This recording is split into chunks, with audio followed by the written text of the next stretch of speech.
Hello friend, CGPSC handwritten notes के YouTube channel में आप सभी का बहुत बहुत स्वागत है। चलिएगा, हम लोग लगातार बाल विकास का गहन अध्ययन कर रहे थे। अभी तक 8 क्लास हो चुके हैं। ये क्लास नंबर एपिसोड नंबर 9वां है। अभी तक आप हमारा लगातार वीडियो नहीं देख रहे हैं तो आप प्लेलिस्ट में जाइएगा, वहाँ 8 से लेकर पूरा 8 क्लास तक के मिल जाएगा। उसके बाद ये 9वां क्लास भी देख लीजिएगा, नोट्स बना लीजिएगा। ये क्लास पूरा डेडिकेटेड है क्षत्रिय सहायक शिक्षक भर्ती सीजी टेट 2025 को लगा 36 लेवल पे जैसे क्वेश्चन आते हैं उसी पैटर्न पे हम लोग पूरा कवर करने की कोशिश करें।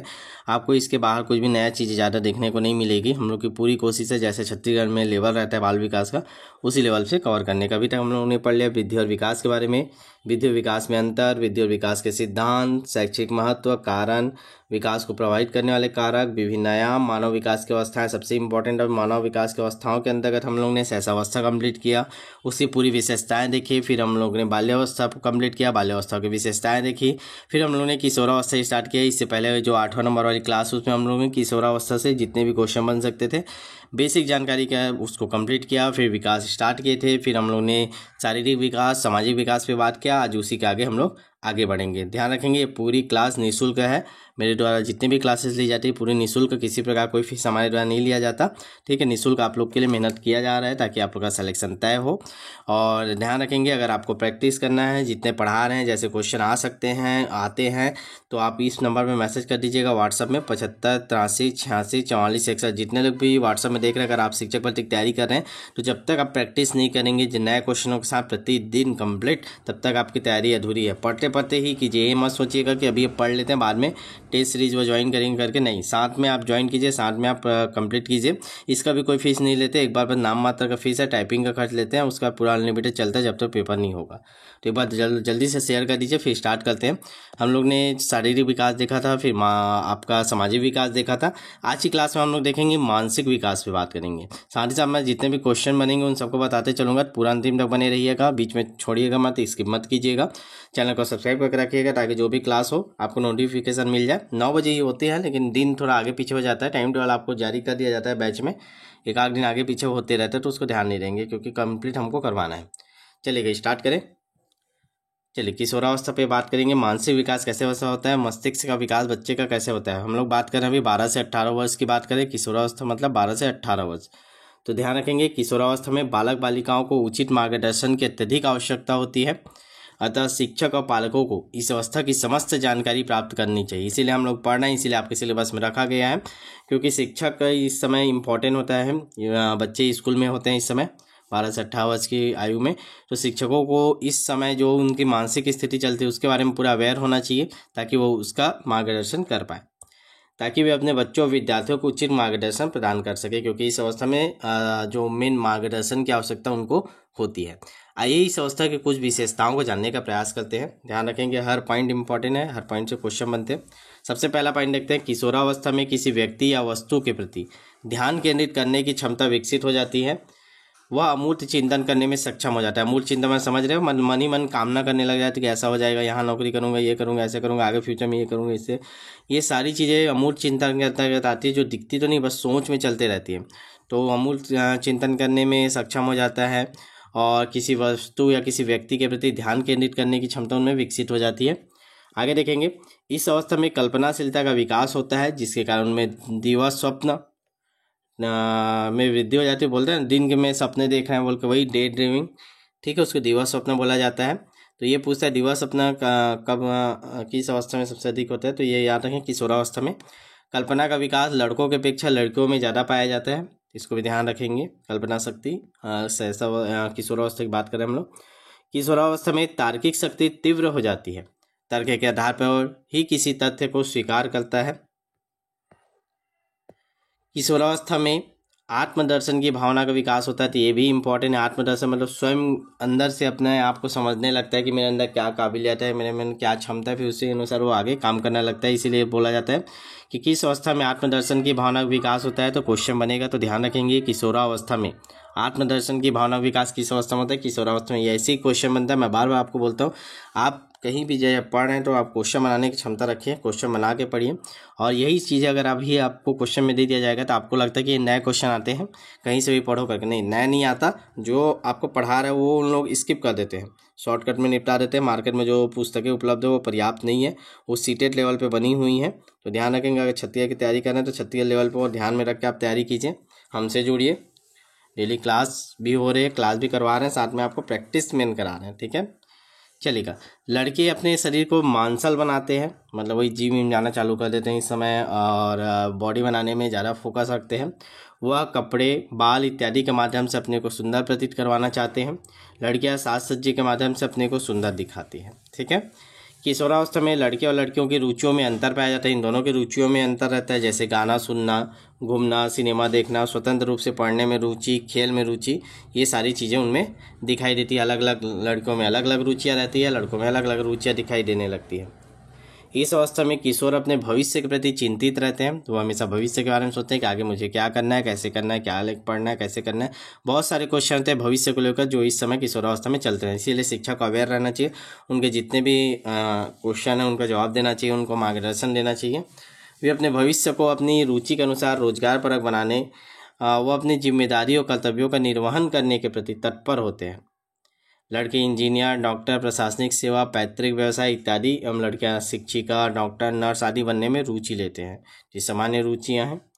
तो ये हम लोगों ने अभी देख रहे हैं कि मानसिक विकास का कैसे होता है, उनके मस्तिष्क में क्या क्या चलते रहते हैं 12 से 18 वर्ष के बारे में। तो इतना हम लोगों ने पढ़ लिया, इतने से ही क्वेश्चन बनना है। मानसिक विकास के बारे में पूरा कंप्लीट कर लीजिएगा, नोट्स बना लीजिएगा। ये नोट्स आपको मार्केट में नहीं मिलेगा, मैं बार बार बता रहा हूँ, ये हमारा अलग से जो डिज़ाइन किया गया है ताकि 36 लेवल पे सारे क्वेश्चन आपके बन जाए। आगे देखेंगे संवेगात्मक विकास की बात करेंगे, इमोशनल डेवलपमेंट ड्यूरिंग, ठीक है।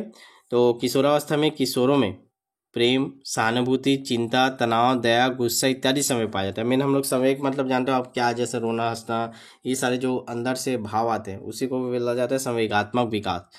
तो इस अवस्था में 12 से आपके 18 वर्ष में क्या क्या संवेग देखने को मिलता है, तो किशोरों में प्रेम, सहानुभूति, चिंता, तनाव, दया, गुस्सा इत्यादि संवेग पाए जाते हैं। आगे देखेंगे, अगला पॉइंट आपका, किशोरावस्था में किशोर ना तो बच्चा रह जाता है और ना ही युवा रहता है, वो बीच में डोलते रहता है। उसे अपने जीवन में वातावरण से समायोजित करने में दिक्कत आती है, ठीक है। चलिए आगे पर अगला पॉइंट देखेंगे। किशोरावस्था में एक स्वस्थ व्यक्तित्व वाले किशोर में संवेगात्मक स्थिरता पाई जाती है, जबकि अस्वस्थ व कमजोर किशोर में संवेगात्मक अस्थिरता पाई जाती है। जो स्वस्थ रहेगा, व्यक्ति अच्छा व्यक्तित्व वाला रहेगा, दिमाग वाला रहेगा, अच्छा वृद्धि विकास हुआ रहेगा, तो स्थिरता पाई जाती है संवेग में। तो एक हिसाब से वो बोल रहे कि मैं ऐसा तैयारी करना, करना, फिर उसी में आगे बढ़ते हैं। लेकिन जो अस्वस्थ रहता है, कमजोर रहता है, उसमें संवेगात्मक अस्थिरता पाई जाती है, ठीक है। किशोरावस्था में बालक बालिकाओं में समझदारी और परिपक्वता आ जाती है, ठीक। तो समझदारी और परिपक्वता इस अवस्था तक आ जाती है। तो बस इतना ही 4 ही पॉइंट है संवेगात्मक विकास में, इसको ध्यान रखेंगे। 2 चीज़ हम लोग कंप्लीट कर लिया। चलिए आगे देखें, चारित्रिक विकास देखते हैं, चरित्र का कैसे उनमें विकास होता है, नैतिक विकास कैसे होता है। ध्यान देंगे, नोट्स बना के पढ़ेंगे, कोई भी एक एक पॉइंट भी स्किप मत कीजिएगा। बहुत ही रामबाण है मान के चलिएगा ये, ठीक है। बाल विकास का रामबाण है मान के चलिएगा, बहुत इंपॉर्टेंट क्लास है, निःशुल्क में। इसका मतलब इसका वैल्यू आपको 2000 गुना करना है, ठीक है। अभी इसको पैड कोर्स में हम लोग लॉन्च करने वाले थे, लेकिन चलिए सिलेक्शन चाहिए आपका, सिलेक्शन दीजिए दबा के इस बार। किशोर बालक बालिकाएं अपने लिए एक आदर्श व्यक्ति का चुनाव करते हैं। चारित्रिक विकास मतलब नैतिक उनमें क्या है, ठीक, उसको ध्यान रख रहे हैं। किशोर बालक बालिका अपने लिए एक आदर्श व्यक्ति का चुनाव करते हैं और उनका अनुसरण करने की कोशिश करते हैं। किसी को अपना आइडल बना लेते हैं, उसी के अनुसार बनने के लिए उसी प्रकार मेहनत करने लगते हैं, ठीक है। किशोर अपने परिवार, समाज, अन्य व्यक्तियों के साथ आसानी से सामंजस्य स्थापित नहीं कर पाते, क्योंकि मैं आपको बता, ना वो युवा होते हैं ना बच्चे होते, बीच में डोलते रहते हैं, उनका समय में स्थिरता नहीं रहता, इसीलिए वो सामंजस्य कहीं स्थापित कर पाने में उनको कठिनाई महसूस होती है। चलिए अगले पॉइंट देखेंगे। किशोर अपने विचारों, मूल्यों, दृष्टिकोण की तुलना दूसरों से करता है, मतलब मैं ऐसा कर रहा हूँ तो वो ऐसा नहीं, ऐसा कर, मतलब ज़्यादा तुलना में ज़्यादा जीता है।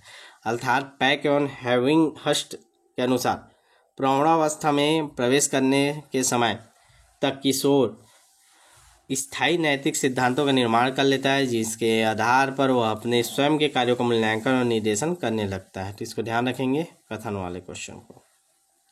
चलिए आगे देखेंगे, आप शिक्षा का स्वरूप देखते हैं, क्या ऐसी शिक्षा उनको देना चाहिए, क्या उनके शिक्षा का स्वरूप होना चाहिए, ये अलग पॉइंट आ गया। विकास हम लोग कंप्लीट कर लिया। अब हम लोग देखें किशोरावस्था में शिक्षा का स्वरूप, किस प्रकार की शिक्षा किशोरावस्था में बालकों को देनी चाहिए। किशोरावस्था में शिक्षा का स्वरूप निश्चित प्रारूप में होना चाहिए। आइए हम लोग इस पर चर्चा कर लेते हैं। सबसे पहले शारीरिक विकास के लिए कैसी शिक्षा देनी चाहिए, एजुकेशन फॉर फिजिकल डेवलपमेंट। किशोरावस्था में बालक बालिकाओं में विभिन्न शारीरिक परिवर्तन होते हैं, जिसको उचित शिक्षा के माध्यम से समायोजित किया जा सकता है, जिसका दायित्व विद्यालय पर है। विद्यालय को रहता है कि वो शिक्षा दे शारीरिक विकास के बारे में, क्योंकि 6 से 12 वर्ष में बच्चा स्कूल में रहता है। विद्यालय खेलकूद, स्वास्थ्य शिक्षा, शारीरिक व्यायाम का आयोजन कर अपनी भूमिका अदा कर सकता है। तो शारीरिक शिक्षा का हमको क्या करना चाहिए? खेलकूद का आयोजन करना चाहिए, स्वास्थ्य शिक्षा देनी चाहिए, सभी बीमारियों के बारे में बताना चाहिए हमको, किस प्रकार से ध्यान रखना चाहिए, शारीरिक व्यायाम करवाना चाहिए। ये सारी चीज़ें शारीरिक विकास के लिए स्कूल का दायित्व रहता है। आगे देखें संवेगात्मक विकास के लिए शिक्षा। किशोरावस्था के बालक बालिकाओं में अच्छे बुरे दोनों तरह के संवेग पाए जाते हैं, इसलिए इनके पाठ्यक्रम में ऐसे विषय और क्रियाकलापों को रखना चाहिए जो किशोरों को संवेग से संघर्ष करना व उनका हल ढूंढने में सहायता। आप सभी बताएं कि इस समय जो बच्चा रहता है वह अस्थिर रहता है, ना तो युवा रहता है ना बालक रहता है, बीच में इधर उधर डोलते रहता है, तो उसके मन में बहुत सारे संवेग आते रहते हैं, क्वेश्चन आते रहते हैं। उनको ऐसी शिक्षा देनी चाहिए वो संवेग को संघर्ष कर सके संवेगों से, और उसका हल ढूंढने में उनको सहायता मिले, जैसे कला, साहित्य, संगीत, विज्ञान, सांस्कृतिक क्रियाकलाप इत्यादि विषय इसके में सहायक हो सकते हैं संवेग को स्थिर करने के लिए। ठीक है, अब ज़्यादा मस्तिष्क सीधा डिस्टर्ब है, सांस्कृतिक कार्यक्रम भाग ले तो भूल जाएगा। ठीक, आगे देखते हैं सामाजिक संबंधों की शिक्षा। किशोर समूह में रहते हुए विभिन्न संबंधों को सीखता है, संस्कार सीखता है, संस्कृति से परिचित होता है। अतः किशोरों को विद्यालय में ऐसे कार्यक्रमों का आयोजन करना चाहिए जो समूह में आयोजित हो। तभी समूह, सामाजिक बोला मतलब समूह, याद रखेंगे समूह में ही जब बच्चा जाएगा तभी वो सामाजिक गुणों पर विकास कर पाएगा। खेलकूद हो गया, सांस्कृतिक कार्यक्रम हो गया, सामूहिक गतिविधियां हो गया, सामूहिक पर्यटन हो गया, तो ये सारी चीज़ें हैं जो समूह में होती है, इनसे हमको सामाजिक संबंधों की शिक्षा उनको मिलती है। चलिए आगे देखते हैं मानसिक विकास के लिए शिक्षा।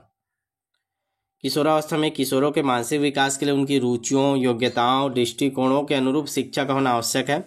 इसके लिए कला, साहित्य, विज्ञान, भूगोल इत्यादि विषय को विद्यालय में पढ़ाना आवश्यक है। क्या क्या पढ़ाना चाहिए मानसिक विकास के लिए? कला, साहित्य, विज्ञान, भूगोल। उनकी जिज्ञासा को शांत करने के लिए विभिन्न प्रसिद्ध स्थलों का निरीक्षण करवाना चाहिए, टूर पे ले जाना चाहिए। साथ उनकी कल्पना रुचियों के पूर्ति हेतु विभिन्न प्रतियोगिताओं, वाद विवाद, कहानी, कविता, नाटक इत्यादि का शाला में आयोजन किया जाना चाहिए। तो इस प्रकार से मानसिक विकास के लिए हम लोग स्कूल में शिक्षा दे सकते हैं। ध्यान रखिए ये सारी चीज़ें आपको चयन के बाद आप जिस भी विद्यालय में जाएंगे वहाँ आपको करवाना भी है, उसीलिए आपको ये सिलेबस में रखा गया है। मेन उद्देश्य वही है, परीक्षा में नंबर लाना उद्देश्य नहीं है। ये सारी चीज़ आपके दिमाग में भरना है ताकि जो सेलेक्ट होकर जाए टीचर वो ये सारी चीज़ों को ध्यान में रखे। बालक बालिकाओं के पाठ्यक्रम में विभिन्नता होती है, बालक को कुछ अलग होना चाहिए, बालिकाओं को उनके रुचि के अनुसार पढ़ाना चाहिए। किशोर और किशोरियों की रुचि अलग अलग होती है, ऊपर में हम लोगों ने पढ़ा है। उनकी सोच में भी विभिन्नता पाई जाती है, तो इसीलिए उनके पाठ्यक्रम भी अलग होने चाहिए। उन्हें उनकी आवश्यकताओं की पूर्ति में सहायक हो, उनकी रुचियों के अनुरूप हो। तो पाठ्यक्रम पढ़ाते समय ध्यान रखना चाहिए कि दोनों का अलग अलग होना चाहिए। हालांकि अभी ऐसा तो नहीं है, लेकिन जो कैरिकुलम एक्टिविटी है अलग से जो हम लोग कराते हैं उसको उनके रुचियों के अनुसार करवाइए। अगला देखेंगे धार्मिक और नैतिक शिक्षा। इसकी शिक्षा कैसे देनी चाहिए? हम सभी जानते हैं कि किशोरावस्था को संघर्ष और तनाव की अवस्था कहा जाता है। यहाँ से क्वेश्चन बनता है, ध्यान रखेंगे। संघर्ष और तनाव की अवस्था किसको बोलते हैं? किशोरावस्था को। इस अवस्था में वह कोई भी निर्णय लेने में सक्षम नहीं होता। हर समय उसके मस्तिष्क में द्वंद्व की स्थिति होती है, मतलब लड़ाई चलती रहती है, मैं ऐसा करूँ कि ऐसा करूँ करके द्वंद्व की स्थिति बनी हुई होती है। अतः ऐसे समय उन्हें नैतिक शिक्षा और धार्मिक शिक्षा देनी चाहिए जो उनके मस्तिष्क को शांत कर सके और सही निर्णय लेने में सक्षम हो। तो हमको ध्यान रखेंगे नैतिक शिक्षा, धार्मिक शिक्षा कब देनी चाहिए? तो किशोरावस्था में देनी चाहिए, ताकि उनके जो मन में जो द्वंद्व चल रही है उसको शांत हो सके। थोड़ा फास्ट चल रहे हैं, लेकिन ध्यान रखेंगे एक एक पॉइंट आपके लिए इंपॉर्टेंट है। दोबारा इसको देखेंगे, 3 बार देखेंगे, 2 बार 3 बार देखा करें और नोट्स जरूर बना लीजिए। व्यक्तिगत विभिन्नताओं के अनुसार शिक्षा। अलग अलग व्यक्ति में अलग अलग विभिन्नताएं होती है, आप सभी को परिचित है उससे, तो उसके अनुसार हमको शिक्षा देनी चाहिए। हम सभी जानते हैं कि किशोरों में व्यक्तिगत विभिन्नताएं पाई जाती है। हमें हर किशोर की व्यक्तिगत रुचि, आवश्यकताओं, मानसिक क्षमता का, दक्षता का ध्यान रखते हुए शिक्षा का अवसर देना चाहिए। हमें क्लास में 50 बच्चे हैं तो 50 लोगों की अलग अलग उनको ध्यान रखना चाहिए, कौन किस लेवल पे, उस अनुसार हम उस लेवल पर उनको पढ़ाना चाहिए। आगे देखेंगे किशोर निर्देशन, गाइड कैसे देना है, गाइडेंस कैसे देना है उनको। किशोर स्वयं निर्णय लेने में समर्थ नहीं हो पाता, उसे निर्देशित और परामर्श की आवश्यकता होती है। यह जिम्मेदारी परिवार, माता पिता, शिक्षकों को लेनी चाहिए, उनको निर्देशन दे, मार्गदर्शन दे। पहले ही पढ़े थे हम लोग मार्गदर्शन। व्यावसायिक शिक्षा क्या क्या देनी चाहिए? तो किशोरावस्था में किशोर अपने भविष्य के लिए चिंतित रहते हैं, उन्हें भविष्य में किस तरह का व्यवसाय चुनना है, उन्हें आगे प्रगति के मार्ग पर आगे बढ़ा सके, उनको मार्गदर्शन देना चाहिए कि क्या चुने, उनके रुचि के अनुसार क्या क्या उनको संभव है। अपने भविष्य को सुरक्षित रखने में मदद कर सके, इस हेतु उन्हें व्यवसाय की प्राथमिक जानकारी दी जानी चाहिए। इसी आधार पर वर्तमान में विभिन्न हायर सेकेंडरी विद्यालयों में व्यावसायिक शिक्षा का पाठ्यक्रम रखा गया है। अब ये जो हायर सेकेंडरी है ये अब मिडिल स्कूलों में भी, एमएस में भी, मिडिल स्कूल में भी इसको शुरू कर दिया गया, व्यावसायिक शिक्षा का आयोजन हो रहा है। लास्ट देख लेते हैं उपयुक्त शिक्षण विधियाँ प्रयोग, किन किन शिक्षण विधियों का प्रयोग हमको करना चाहिए। किशोरावस्था में बालक बालिकाओं को मस्तिष्क परिपक्व हो जाता है। ध्यान रखेंगे आप लोग, सभी लोग सब्सक्राइब करके जाइएगा। तो ये क्लास जैसी अपलोड होती है या होने वाले रहती है 30 मिनट पहले आपको नोटिफिकेशन मिल जाता है कि लाइव आने वाले हैं सर करके। तो कोई भी क्लास आपको छूटेगा नहीं, समय से आपको नोट्स बन जाएगा, सब तैयारी हो जाएगा, शानदार तरीके से आपका चयन होगा। ठीक है, तो किन किन विधियों का प्रयोग करना चाहिए। तो किशोरावस्था में बालक बालिकाओं को मस्तिष्क परिपक्व होता है, उनमें सोचने समझने विचार करने तर्क वितर्क करने की क्षमता होती है, इसलिए उन्हें सामान्य परंपरागत विधि का उपयोग कर अध्यापन नहीं करवाना चाहिए, वरन उन्हें पाठ्य वस्तु के आधार पर विभिन्न शिक्षण विधियों का प्रयोग कर अध्यापन कराना चाहिए, अलग अलग विधियों का प्रयोग कराना चाहिए। चलिए अब लास्ट में उपसंहार देखते हैं हम लोग, एकदम विधि से पढ़ें जैसा आपका हूबहू एग्जाम देखने को मिले। पूरी कोशिश है हर पॉइंटों को हम लोग कवर करें। बाकी क्वेश्चन प्रैक्टिस मेन है, क्वेश्चन प्रैक्टिस के थ्रू हम लोग और जितने नए क्वेश्चन बन सकते हैं सभी को वहाँ डालते हैं। तो आप थ्योरी कहीं से भी पढ़ रहे हैं, कहीं भी कोचिंग कर रहे हैं, कहीं भी क्लास कर रहे हैं, आप जरूर हमारा जो टेस्ट सीरीज वाला है, अनलिमिटेड वाला है, कंप्लीट आज से लेकर जब तक पेपर नहीं होगा तब तक हम लोग जितने बार सिलेबस हो जाए तब तक कराते हैं। कोई फीस नहीं लेते, नाम मात्र के एक बार टाइपिंग फीस ले लेते हैं, फिर उसी में हम लोग अपना कवर करके चलाते रहते हैं। तो जरूर जुड़िएगा, नंबर नोट कर लीजिए 75 83 86 44 61। नाम मात्र की फीस है, डीएड बीएड करने में लाखों रुपया आप खर्चा किए, तो टाइपिंग का फीस बस ले रहे हैं। एक बार आप भी जुड़िए ताकि चयन हो, और जिन लोग भी जुड़े अपने आसपास जितने लोग हों उतने लोग को जोड़िए ताकि और मेहनत हमारी टीम कर पाए। जितने ज़्यादा संख्या में होंगे, अभी 800-900 लोग हैं, पिछले बार 2500 स्टूडेंट थे, तो ज़्यादा से ज़्यादा संख्या बढ़ाइए ताकि और बेहतर से बेहतर कर पाएँ। चलिए उपसंहार देख लेते हैं, ये अंतिम है। किशोरावस्था मानव जीवन की सबसे कठिन और संघर्ष की अवस्था है, ये भी क्वेश्चन पूछ सकते हैं। सबसे कठिन और संघर्ष की अवस्था किशोरावस्था। इस अवस्था में किशोर किशोरियाँ अपने जीवन की दिशा तय करते हैं, वह भविष्य का लक्ष्य तय करते हैं तथा उसी मार्ग पर अग्रसर हो जाते हैं। यह वह अवस्था है जिसमें अनेक महापुरुष और विद्वान व्यक्तियों ने अपने जीवन की दिशा तय की थी। तो स्वाभाविक सी बात है, किशोरावस्था में ही दिशा तय होती है कि किधर जाना है, क्या लेके पढ़ना है, क्या बनना है। महात्मा गांधी ने भी इसी अवस्था में सत्य का अनुसरण करने की प्रतिज्ञा ली थी, इसीलिए इस अवस्था में अध्यापकों और अभिभावकों को बिना किसी आलस व लापरवाही के पूरी निष्ठा और ईमानदारी से अपने कर्तव्यों का निर्वहन करना चाहिए और किशोरों को प्रगति के मार्ग में आगे बढ़ने हेतु अग्रसर करना चाहिए, मार्गदर्शन देना चाहिए। तो ये सारी चीज़ें हम लोगों ने पढ़ ली किशोरावस्था के बारे में, इससे बाहर कुछ नहीं है। सारी चीज़ें मैं कोशिश किया हूँ कि कवर कर लूँ जितने भी क्वेश्चन बन सकते हैं। अब जब मज़ा आएगा, जब ये इसका टेस्ट होगा आपके बैच में, तभी जो भी सब्जेक्ट चल रहा होगा, जब ये सब्जेक्ट चलेगा तो मज़ा ही आ जाएगा आपको। तो ये नंबर जरूर नोट करें 75 83 86 44 61। अगर आप CG टेट की तैयारी कर रहे हैं, शिक्षक भर्ती की तैयारी कर रहे हैं, सहायक शिक्षक किसी का भी तैयारी कर रहे हैं छत्तीस लेवल पे या इंडिया लेवल पे, तो आप हमारा ये वाला बैच जरूर ज्वाइन कीजिए। निःशुल्क है, बाल विकास का गहन अध्ययन हम लोग करा रहे हैं। क्लास यहाँ से देखिए, क्वेश्चन प्रैक्टिस आपको यहाँ व्हाट्सअप के माध्यम से आपको करवाया जाता है टाइम टेबल के अनुसार, तो जरूर जुड़िए। चलिए एक बार शेयर करिए अपने व्हाट्सएप स्टेटस में, जरूर शेयर कीजिए जितने लोग भी देख रहे हैं जुड़े हैं, ताकि हमको भी मोटिवेशन मिलता है। और नोट्स बहुत शानदार तरीके से आपको ला रहे हैं। ये नोट्स अभी आपको हज़ारों रुपये मार्केट में मिलता है, लेकिन हम लोग निःशुल्क आपको प्रोवाइड कर रहे हैं ताकि आप लोग का चयन हो। तो आपका भी फर्ज है, दबा के इसको शेयर कीजिए, सब्सक्राइब कीजिए चैनल को और जुड़े रहिए, ज़्यादा से ज़्यादा लोगों तक पहुँचाइए। ठीक है, चलिए मिलते हैं नेक्स्ट वीडियो में। तब तक लेवल पे क्लास छोटा हो रहा है क्योंकि आपको नोट्स भी बनाना है।